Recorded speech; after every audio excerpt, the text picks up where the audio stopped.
Some dare call it conspiracy.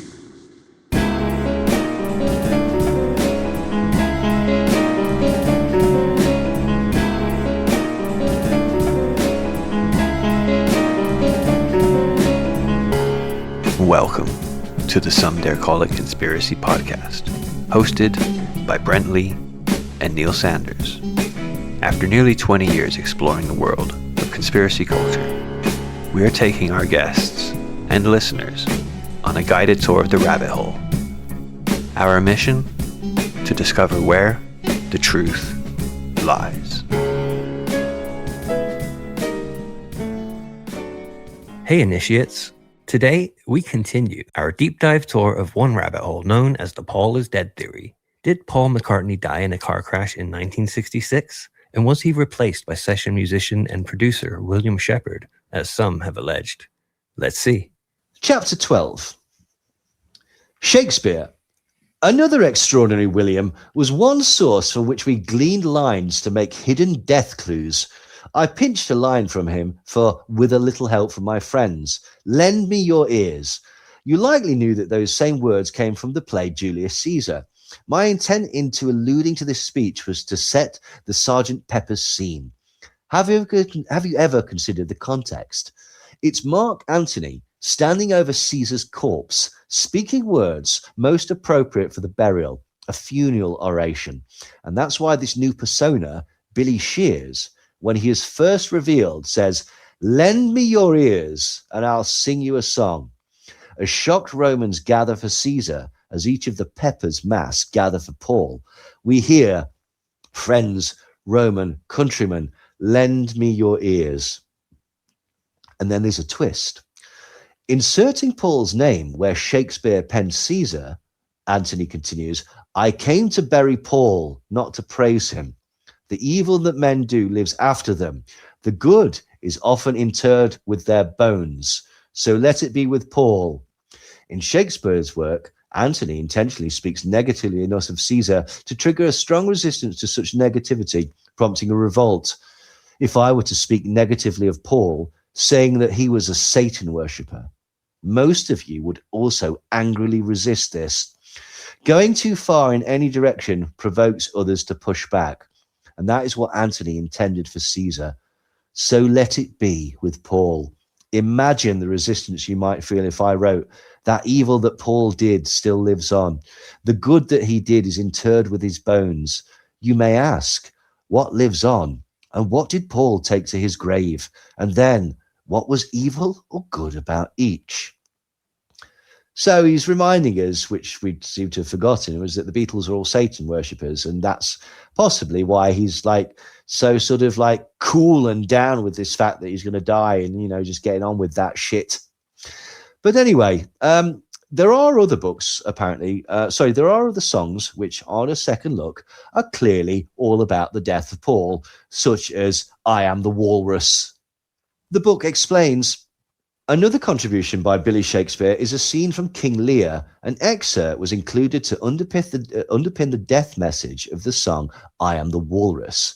You can hear those solemn death scenes, those lines in the songs fade out. And this is true, okay? There's a chant at the end of "I Am the Walrus."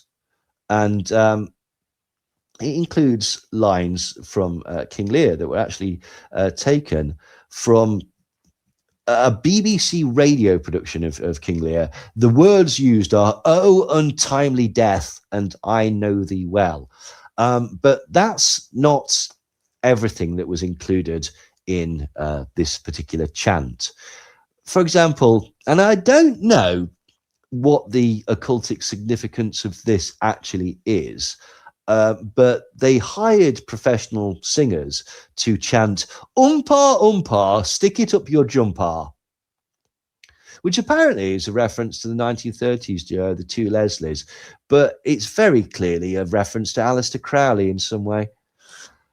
Also, they were chanting "Everyone's got one, everyone's got one," which some people interpreted it sounds a bit like smoke pot, and some people thought that it was a pro drugs message. Basically, what happened was John Lennon layered all these sounds, reversed some, making it completely impossible to clearly hear. And he stated when it was finished, "Let the fuckers work that one out." But it is true that there's King Lear in there. Chapter 13. As myself, I am still William, Will, Billy or Bill, but my stage name, Sir Paul McCartney, takes the bills and pays our bills well too. Not wanting to use my known name in the Bonzo Dog Band, I invented a character along with a name and a family history that I played up until he died. In that eccentric Bonzo Band character's name was Vivian. Before and after he died, also, others wore my Vivian costume. Okay, right, so that's, oh, there you go. Thought you were fucking clever, Neil. Actually, it could be both Paul McCartney and Vivian Stanshall at the same time, because other times, other people played him. It's like, didn't this man have kids and a family and loads of friends? Wouldn't having multiple people playing him at the same time make it even more complicated? And again, I raised the question, why? This was 1962. Why would you do that? It's just silly. Like, and also, yeah, because of the heavy prosthetics were required, that means that other people would have to have heavy prosthetics. And like, I mean, I don't know whether you've seen like Andy Kaufman, right? Okay. And what's this fucking guy? Tony. Tony, yeah. That's exactly where my mind started going. yeah, you can see. What's his fucking name? Andy Kaufman, Tony. Curtis? No. Tony Clifton. Right, okay, so in some of his things he had, like, I mean, even if you go and watch the Man on the Moon film, right, okay, there's gags where he has Paul Giamatti playing, and they've got playing Tony Clifton as opposed to Jim Carrey, right, okay. They use exactly the same face prosthetics, and yet you can still tell it's a different person doing it. And now, obviously, the comeback to that is, well, have you spent hours poring over lots of different pictures of Vivian Stanshall over the years? You can clearly see that there's differences in his face at different times. It's like, it's because these are photos taken by different people and different film stocks in different conditions at different points in the person's life. It's not indicative that they're different people playing the same person. But hey-ho. So anyway, here we go. When Brian Jones died in July 1969, we decided that it was time to let our fans in on our Paul secret. Once Russ Gibb broadcasted the clues 3 months later, the world began to find lots of hints that had been hidden until then. People began writing about them. One writer, Fred Laborde, not only reported on clues that we provided, but also embellished a bit, making up material. It was Laborde who named me William Campbell. My first name is easily deduced from Billy Shears, as announced in the Sgt. Pepper's title song, yet he seemed to know that Billy Shears was merely my stage name.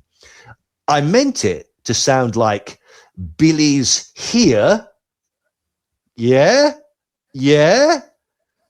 Like Britney Spears was supposed to be Britney's pair. You know, it's just what the Illuminati do. Anyway, set arbitrarily after Glenn Campbell. Laborde, Campbell is my family name. The surname stuck. I don't understand that, but fine, whatever. So why? Again, if it's a secret, why would you risk people finding out? If you want people to know, just tell them. So the idea is like, the ideas of putting clues in artwork and stuff make no fucking sense, right? Okay. And I'll tell you for why, right?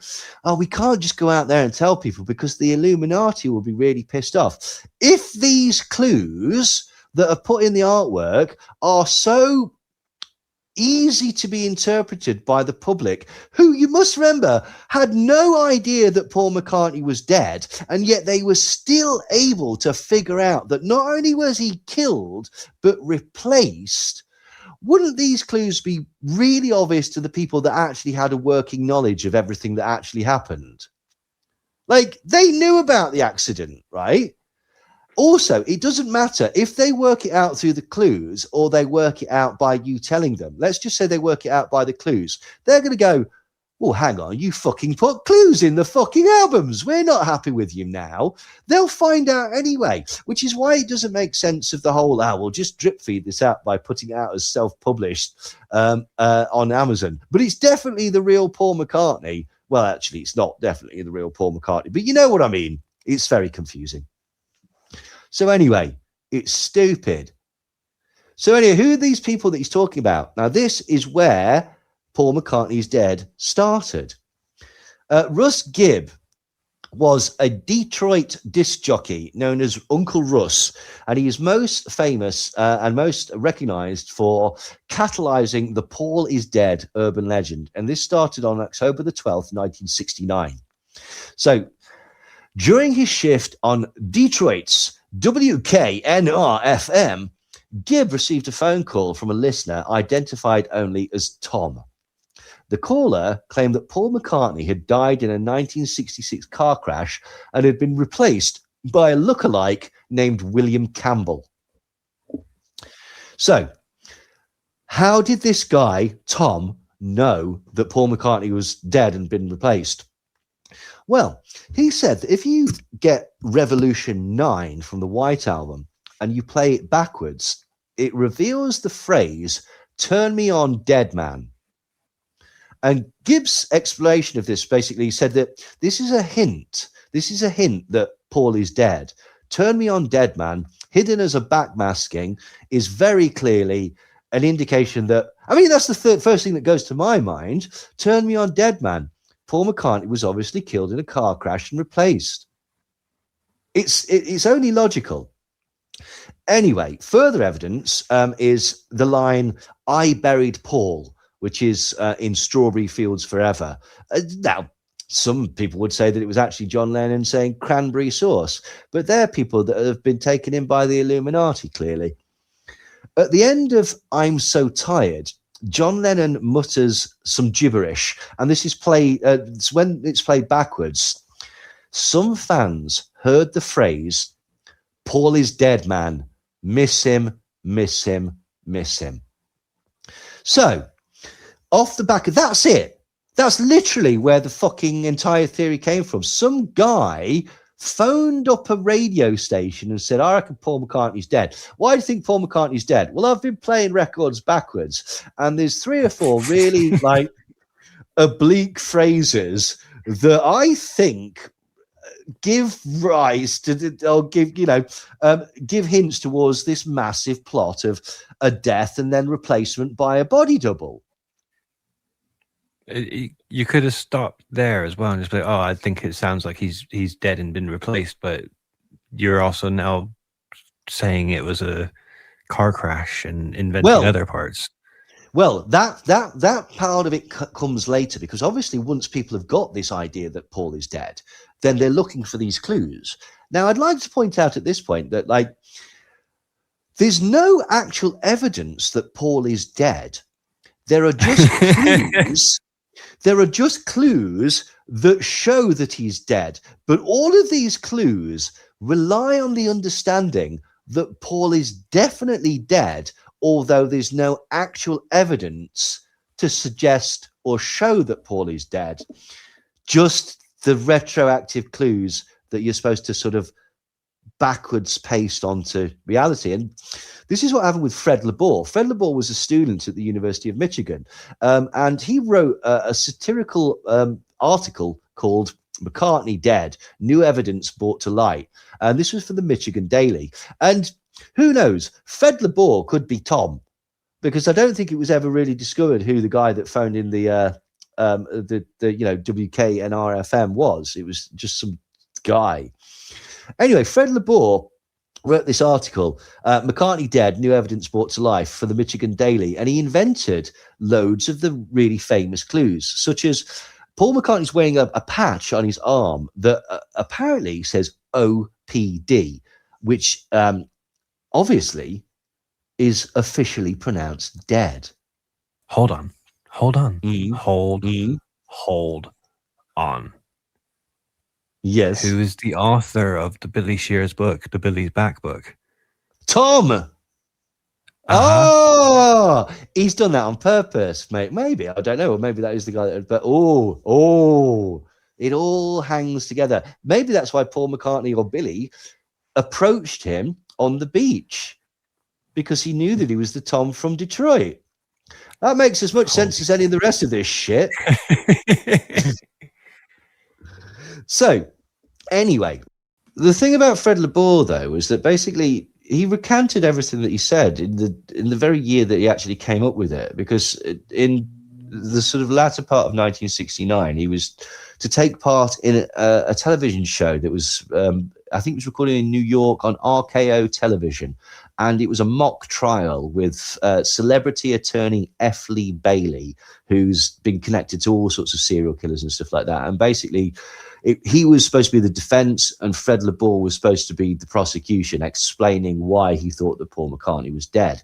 And before he went on stage, he basically had a bit of a panic attack and bottled it, and then said, look, I'd never meant any of this. I did this as a joke article for a newspaper. I can't believe that it got picked up and it's got so viral as it did. And F. Lee Bailey basically said, well, I'm afraid we've got an hour of television to do. You're going to have to go along with this. And so he, and so he basically went out and had to go out and lie on television and say that he still genuinely believed this. But now there's an obscure connection to Pizzagate. It's okay, very sure obscure. There is. Well, so there's no connection. You're just going to make one. Well, yeah, kind of. Well, because today, basically, Fred LeBour's better known by his stage name of Too Slim. He's not a rapper. He's a country and western singer, and he plays stand-up bass in a band called Riders in the Sky. And apparently, these are massively famous in America. And they did a song called Woody's Roundup in the Toy Story 2. And apparently the song's quite prominent in it. I haven't seen it, so I've got no idea. But they were so impressed, Disney was so impressed with this song that they actually did a tie-in album with the Riders in the Sky called Woody's Roundup, a rootin' collection of Woody's favourite songs. And the album won the Grammy Award for the Best Musical Album for Children at the Grammys of 2001. Obviously, the connection to Pizzagate is that Tom Hanks was in Toy Story. And you can't tell me that's a coincidence. Also, won a Grammy for kids as well. Also, like, he does have a bit of a mustache like a walrus, and he wears glasses. Fred LeBour. Oh, yeah. Oh. Like, you know, I'm surprised that nobody's basically said that, like, he's another character that's played by William Campbell, because, you know, why not? Might as well. One of the biggest clues that LeBour came up with, Fred LeBour, and this is one that convinced a lot of people, is that I Am the Walrus is about Paul. And there's certain clues like you let your hair grow long and stuff like that. He is the walrus. And there is a huge coincidence. Walrus is Greek for corpse, except it isn't.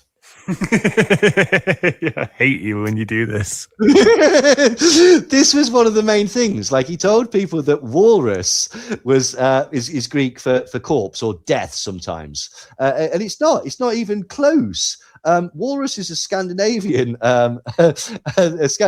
word that means whale horse, and the Greek word for corpse is nekros. So he just made it up.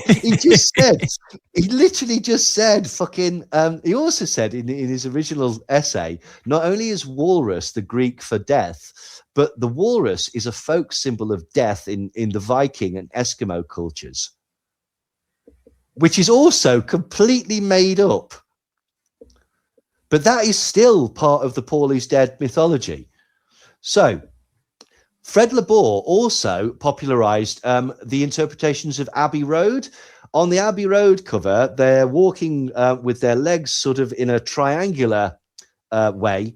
And a lot of people have said that the black and white of the crosswalk and the V shapes is indicative of Freemasonic stuff, which is why this is also included in the book. It isn't. It's just the picture looked pretty good. And the people on the cover is indicative that Paul is dead because it's a funeral procession.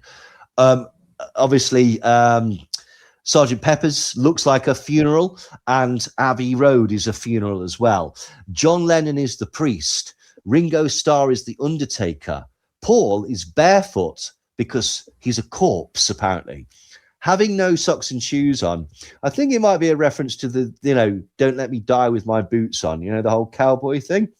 Or it could be powerful shite that Fred LeBour made up that people have basically gone with. He also was the first person to identify, Fred LeBour was the first person to identify exactly how Paul McCartney died. He said in the essay, the lyric, he blew his mind out in a car, was because Paul McCartney was decapitated in a fatal car crash.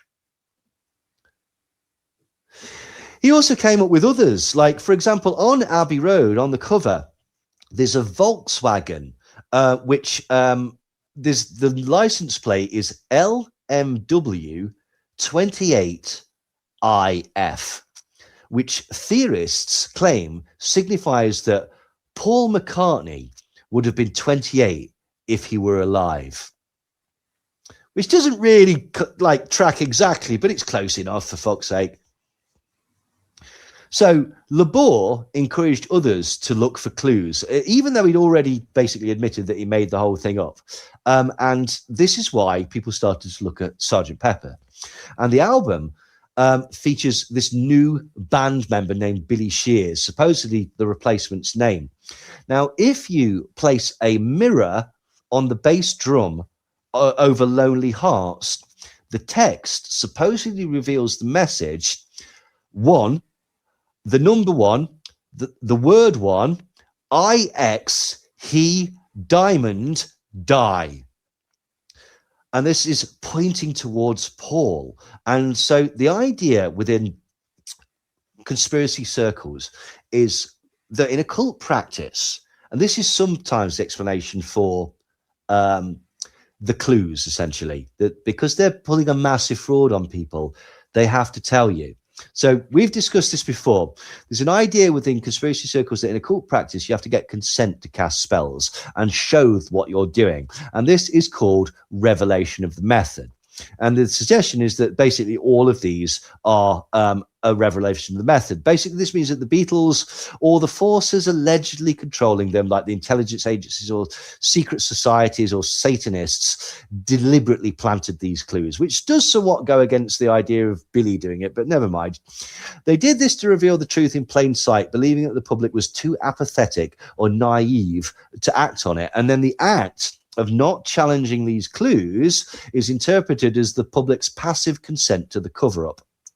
Okay, now going back to the video with Mark and Mike, Mark Devlin says, it seems to me as if this book was priced so high. So I mentioned, that the price had put me off from getting this earlier in the interview, but I decided in the end that I just had to, because it's almost as if it's been priced that way to deliberately prevent it from becoming popular with the masses. So it's not a book that everyone's going to get. It's only going to be very dedicated, very committed researchers or people that are really into this subject and want to know more that are going to go out and spend the money and get hold of this book. Only those with a strong will to know the truth would seek it out. But it seems to me that it ties in with one of the key tenets of the elite occult priest class that we have, which is that they have to tell us what they're doing, or at least they have to give us an opportunity to know. So this is something that I get into a lot in my public talks and stuff, and in my book, because I think it's very dynamic to understand why certain things are done. So I think that there are now hundreds of clues that have been encoded into the Beatles' music, into their photographs and stuff like that. And it's like the ultimate revelation of the method. So they've given us an opportunity to know what was done. Now the emphasis and the onus is on us.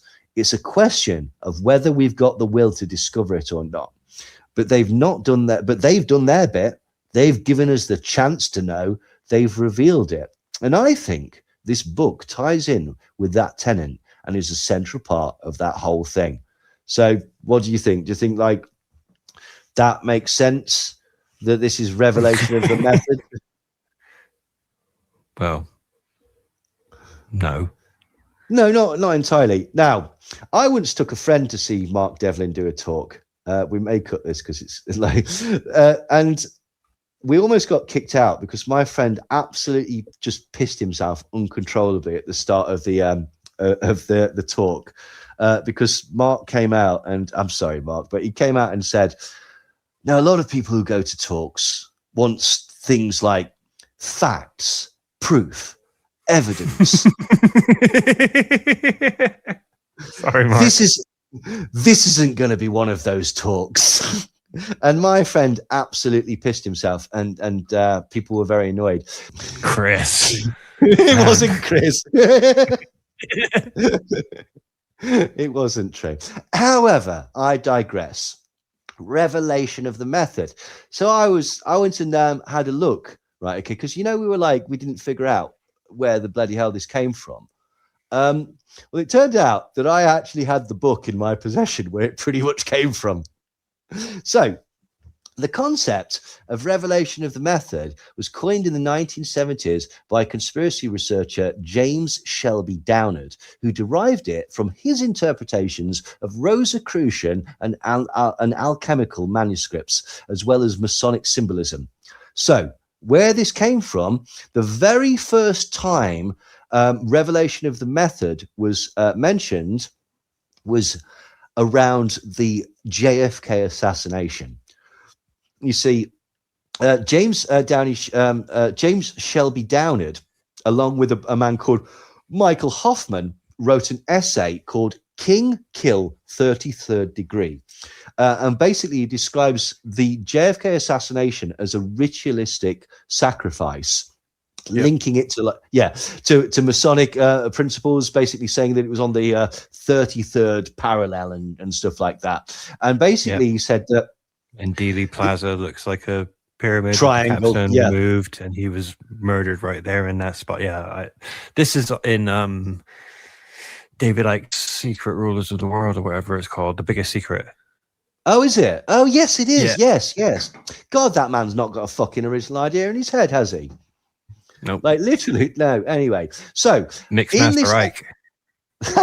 Nice. Mixmaster Ike.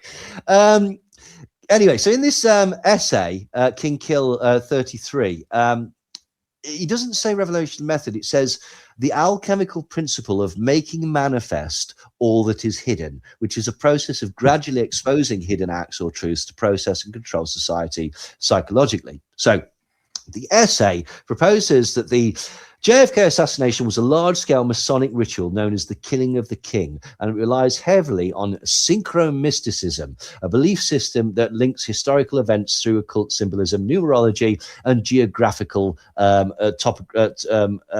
areas, essentially. The 33rd degree refers to both the 33rd degree of the Scottish Rite Freemasonry and the fact that the assassination occurred near the 33rd parallel in Dallas.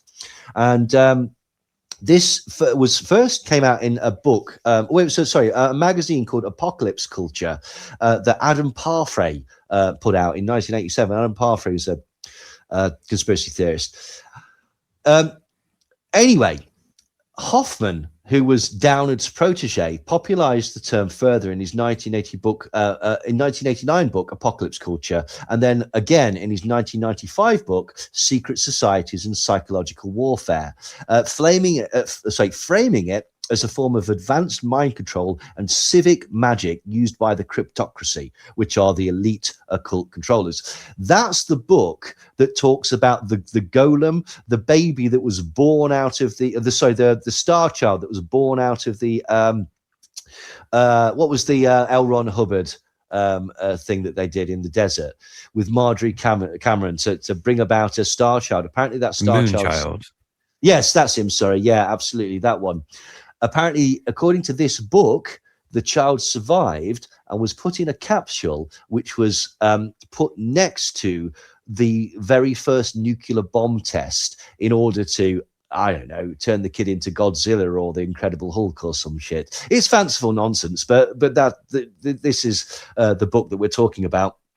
And he describes this revelation of the method as revealing crimes or plans after they are secured to induce apathy, double enslavement, and karmic absolution, drawing on the alchemical cant language, which is a secret jargon, like the term must be.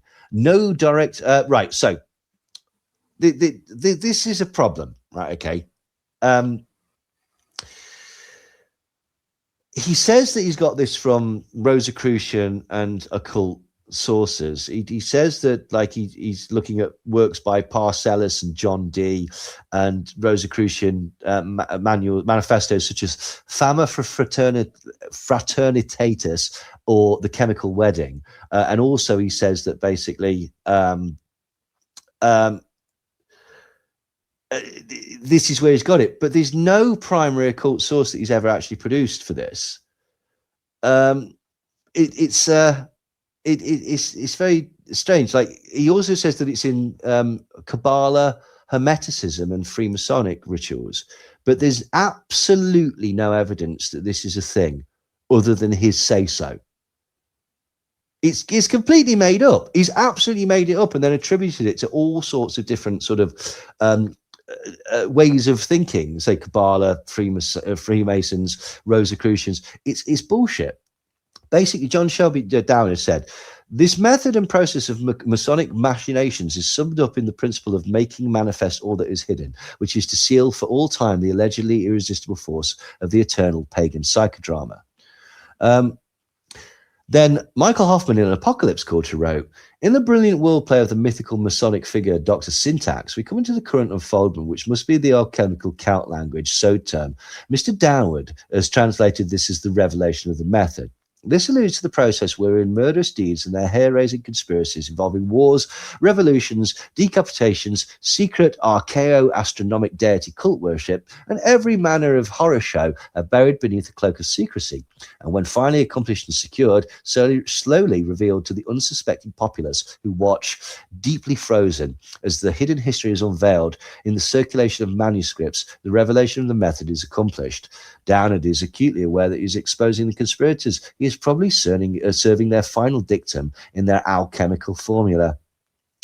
So he goes on to say, consent is crucial to the process. The alchemical principle is the revelation of the method, has as its chief component a clown-like grinning mockery of the victim as a show of power and macabre arrogance.